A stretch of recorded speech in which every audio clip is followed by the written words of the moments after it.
मी सोनमजींना विनंती केली की सोनमजींनी तिचं उपोषण सोडावं.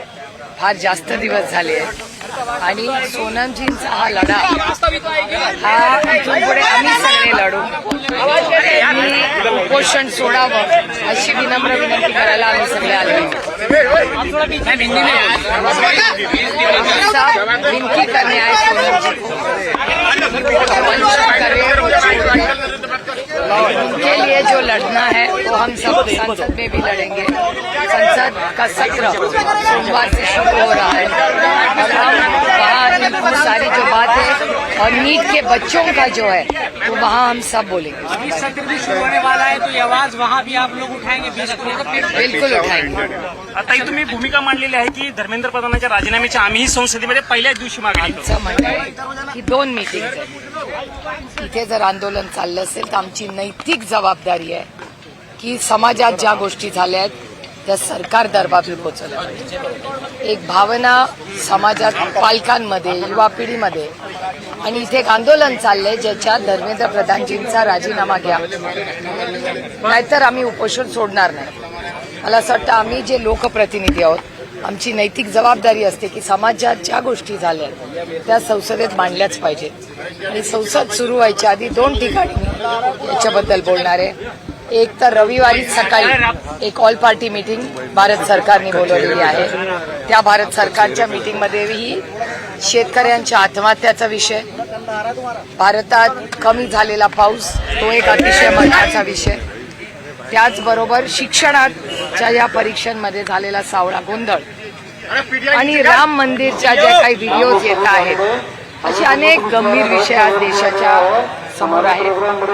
आणि त्यामुळे त्या दिवशी जी ऑल पार्टी मीटिंग किरण रिजिजूंनी आणि सरकारने बोलवली त्याच्यात हे सगळे विषय राष्ट्रवादी काँग्रेस पक्ष, आम्ही महाविकास आघाडी आणि इंडिया अलायन्सची बोलून मांडणार आहोत. त्याचबरोबर सोमवारी सकाळी 10 वाजता माननीय खडगेजींनी एक इंडिया अलायन्सची मीटिंग बोलवली त्याच्यातही इथल्या भावना आणि इथली अस्वस्थता, पालकांमधली अस्वस्थता ह्याच्याबद्दल तिथे सविस्तर तिथेही बोलणार.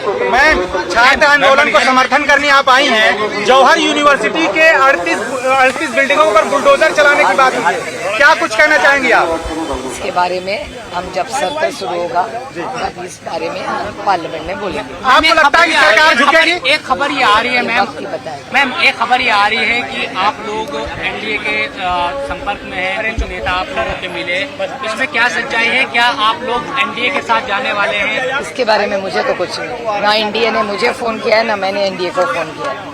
काल जयंत पाटलांनी उपमुख्यमंत्री एकनाथ शिंदेची भेट घेतली, त्याआधी मुख्यमंत्र्यांची घेतली होती, त्याच्यावर तुम्ही स्पष्टीकरण दिलं. पण कालची जी भेट झालेली आहे, 1 मिनिट, मी स्पष्टीकरण नाही दिलं, मी वास्तव सांगितलं. प्रेस घेतलेली होती, पण काल पुन्हा त्यांनी उपमुख्यमंत्र्यांची भेट घेतली आणि त्यामुळे पुन्हा त्याच चर्चा सुरू झालेल्या आहेत. हे बघा, एक साधारण लोकप्रतिनिधी जे असतात ना ते आम्ही लोकप्रतिनिधी आहोत. आमचे जे मायबाप महाराष्ट्राची आणि देशाची जनता आहे यांची कामं करण्यासाठी आम्ही निवडून येतो. त्याच्यामुळे अनेक वेळा प्रत्येक मंत्र्यांकडे आम्हाला जावं लागतं. आता आम्ही जातो, आम्ही फोटो काढतो, आम्ही ट्विट करतो. जर फोटो ट्विट केले नसते तर तुम्हाला कळलं असतं का आमची भेट झाली. मी उत्तर प्रदेशचे माननीय मुख्यमंत्री योगीजींना भेटले. त्याच्यात काय गैर, एक लोकप्रतिनिधी 1 नेशन 1 इलेक्शनच्या कामासाठी मी उत्तर प्रदेशमध्ये गेलो. जॉईंट पार्लमेंटरी कमिटी आहे, सगळ्या पक्षाचे लोक होते.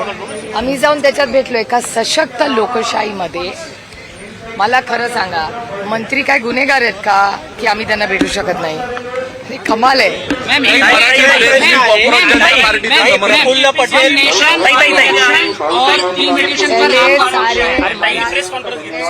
मराठी में होगा उसके बाद.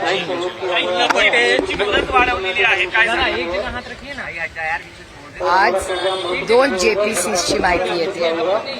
130th अमेंडमेंट जे आहे ज्याच्यामध्ये प्रधानमंत्री, मुख्यमंत्री किंवा कुठल्याही मंत्र्याला जर जेलमध्ये 30 दिवस राहिला तर त्याला पदावरनं काढायचा अधिकार त्या प्रधानमंत्र्याला, मुख्यमंत्र्याला आहे. ते जे बिल आहे त्याच्यावर आणखीन चर्चेची गरज आहे असं आमची मागणी होती. आणि त्या मागणीला आमचा तर पूर्णपणे त्या बिलला विरोध आहे.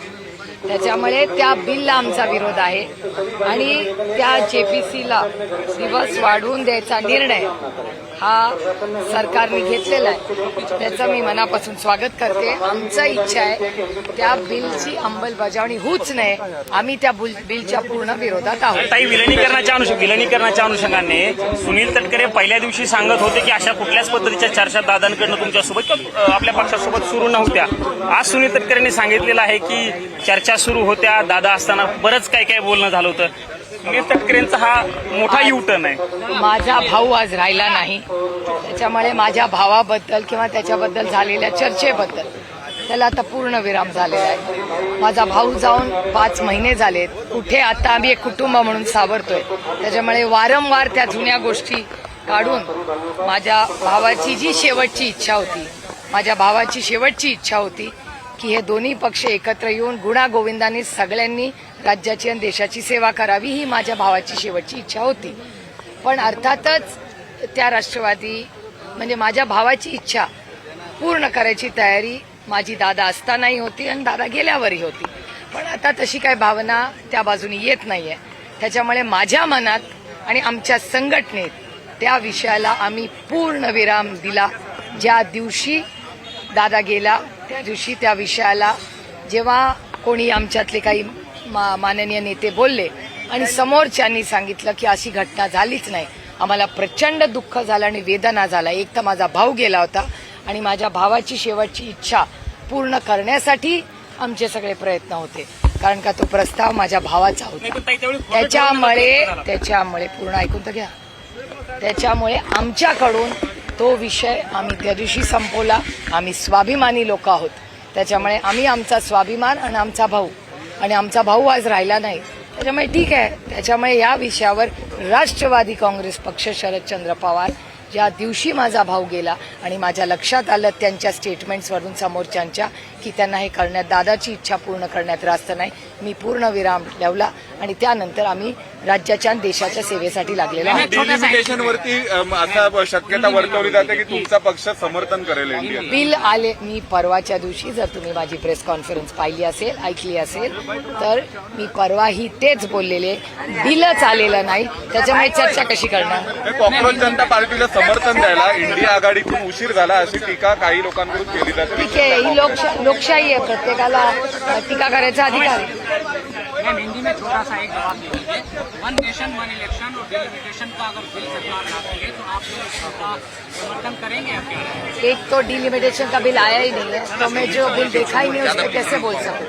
और 1 नेशन 1 इलेक्शन का जेपीसी चल रही है, उसका भी बिल फाइनल नहीं है. तो जो चीज फाइनल ही नहीं है उस पर मैं कैसे टिप्पणी कर सकूं. थँक्यू ताई, थँक्यू सो मच.